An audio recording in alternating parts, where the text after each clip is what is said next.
some notes. Okay. Yeah.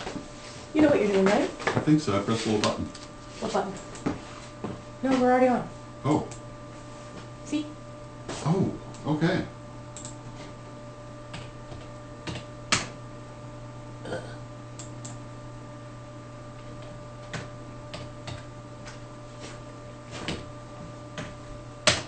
Here we go.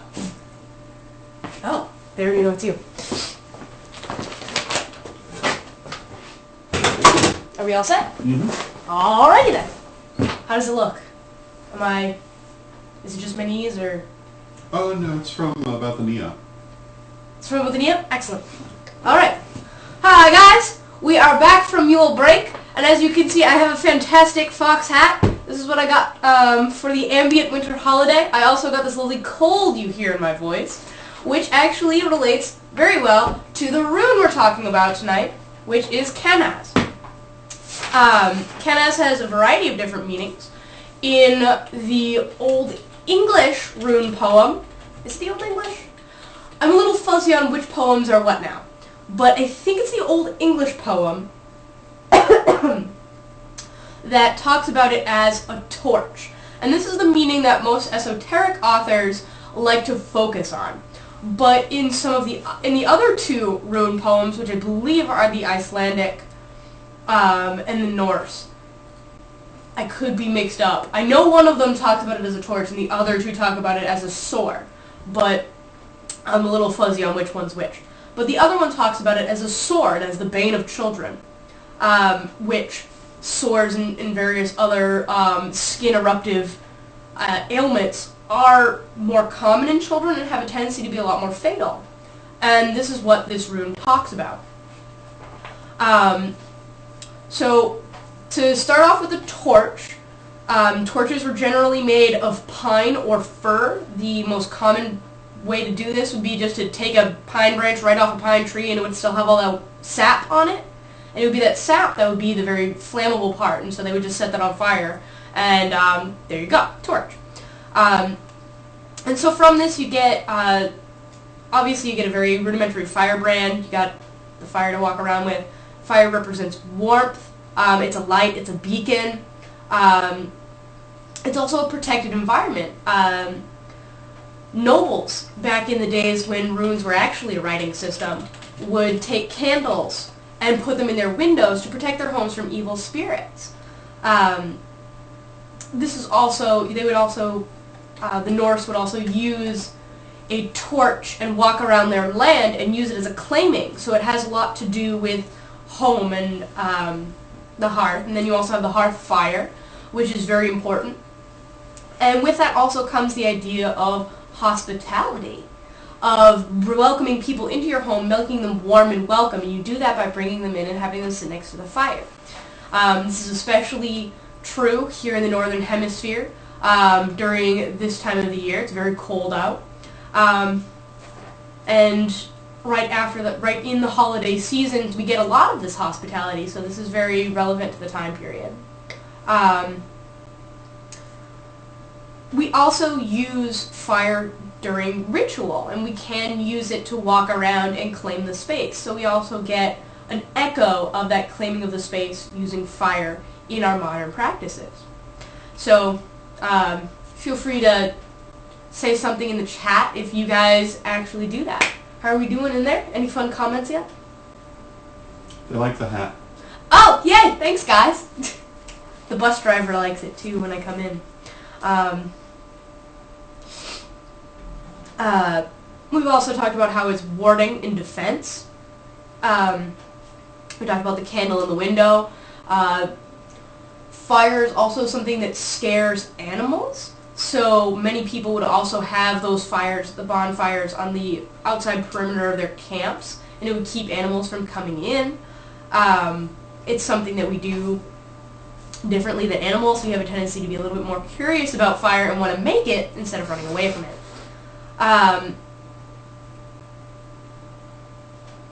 We also have it representing this idea of creativity and craftsmanship. It's willed shaping, as opposed to some of the earlier runes that we talked about just shaping kind of happening. This is something that we've taken, instead of the just amorphous shaping of Fehu or the patterns of Urus, we take the tools that we talked about with Thorn and we use them to create things that we have decided to create using fire. So it does have a lot to do with the blacksmith's art. And also with that comes the idea of unmaking for the sake of remaking. Because with this idea of art, you have the idea of destroying other things in order to make something new. In the blacksmith's trade, you have iron ore and you melt it down, destroy it in its own pure form that we get from the earth, and bend it into a shape, whether that shape be a horseshoe if you're a farrier, a sword if you're a warrior, or a shovel, or a hoe if you're a farmer. You can make that into a whole bunch of different things, but you have to destroy the natural product that came from the earth in order to create this new item. It's not... actually, I have a quote from one of the books that I read. Do I recall which book it is? I do not. To create a work of art, we destroy the paint and the pristine canvas. So, these are not necessarily things that are these are things that can be meant to be destroyed in order to create something else as well.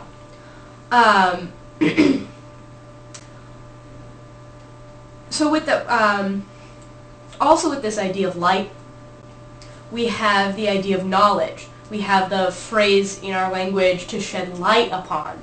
And so, and then you also, if you're carrying around a torch, you can see things and kind of know what's going on even in the darkness. So, we do have this idea of knowledge. And also, like we talked about earlier with this idea of fire and animals being terrified of us, but us having this curiosity towards it. And so it's that willingness to try to figure things out. So this also has some ideas, this goes towards science. And with that, this is not a rune of knowledge itself, that's more answer. This is more of the search for knowledge. It's not really getting just a big picture of it, but kind of collecting the facts, getting the data. So it's very science-based. Not the discoveries of science, but the process of science. It also has to do with this idea of your passions and going out and doing it. It involves your blood, your sweat, your tears, going in there and getting it done. And also with this idea of passion, we do have that sexual connotation to passion. This is a very feminine rune. It is, in my opinion, the female counterpart to Thurisaz. And as Melissa showed you during Thurisaz, you can see why. Just take a look at the shapes. If you want to talk in a biblical sense, sexuality can be called knowing in the biblical sense. And then if we're talking about how it is a female sexuality rune, to go over into the next portion of its meaning, the idea of a wound or a scab or a sore, that can be a slang term for what we call some of the female parts. And going into that sore, wound, and scab, so it comes from the Norse, Kenaz comes from the Norse meaning to erupt or chapped.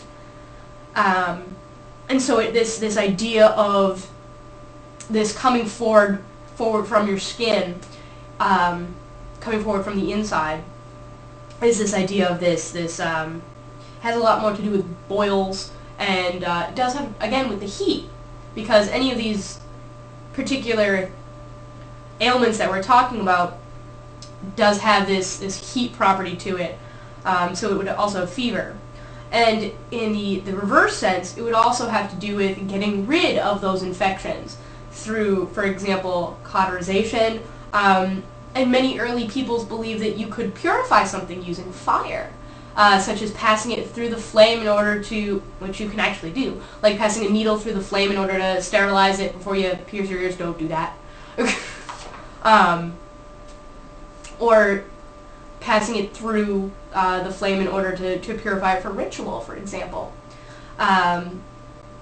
It was also believed when smoking was in its heyday that by breathing the smoke into your lungs, you're purifying your lungs. We find out later that the absolute opposite is true. Also with that heat comes the idea that this is also represents body heat, our own inner spark. And so you can tell whether someone's healthy or not using their body temperature. So you know that a fever or anything like that, or excessive heat in the body, usually indicates sickness, like some of the various sicknesses we talked about with the other meaning of Kenaz. But the regular temperature, you can still calculate that, and you can see that someone's healthy.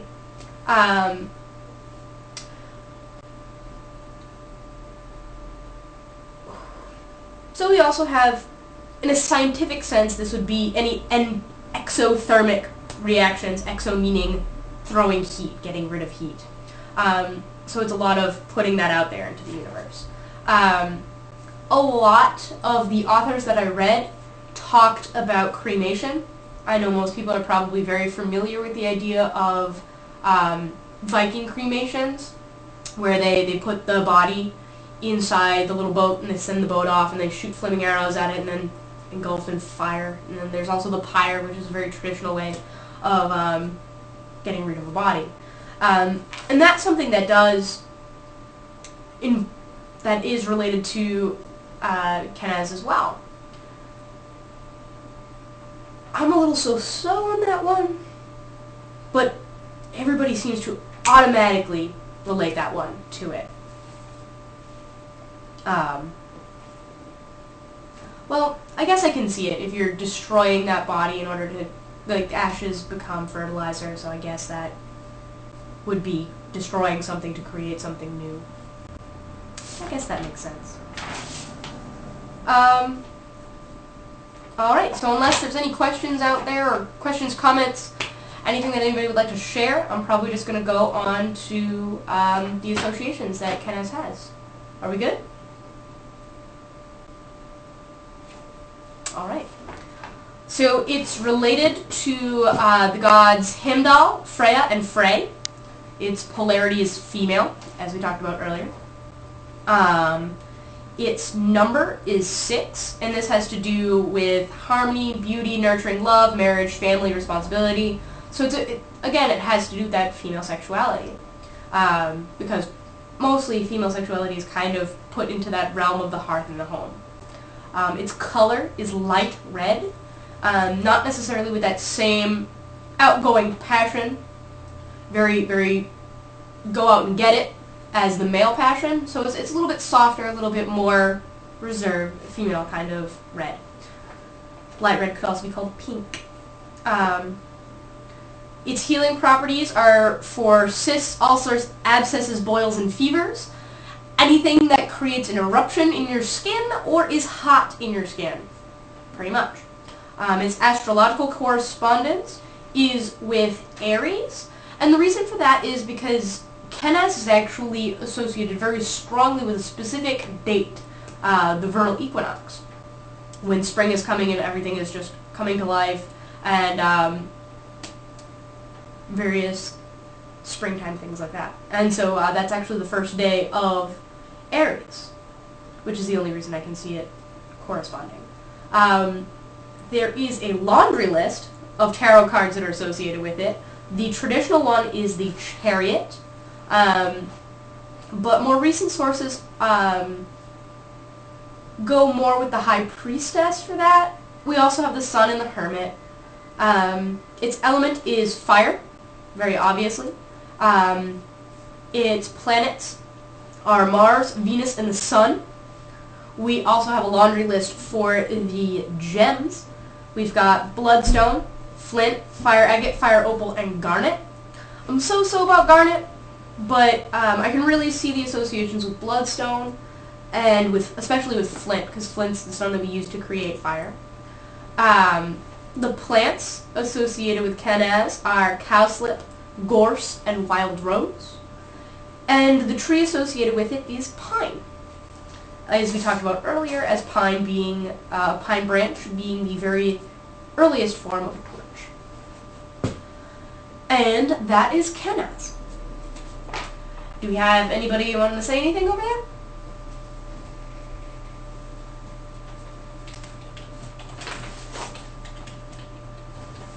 I'll take that as a no. So, that's it for this week. Next week we're going to be talking about Gabo, the gift. And we're back from Yule break. So you'll be seeing us every night but Thursday. And we have a fantastic surprise for you guys coming on the new year. We're revamping the whole schedule, and so I'm going to be on a brand new time starting in January. It's going to be on Thursdays. I apologize for that. I really like being on Wednesdays, but I'm going back to school.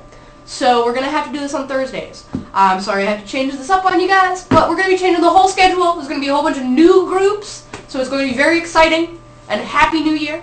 We're also going to be doing a big old ritual on the new year, so join us for midnight ritual on the new year if you have nowhere else to go. We're a good time. So check us out there. Also, don't forget, if you have any eye products, you can donate. Blah blah blah. You can download, live stream, and watch us from your mobile devices. So I'll see you guys next week with Gabo. And we can go off now.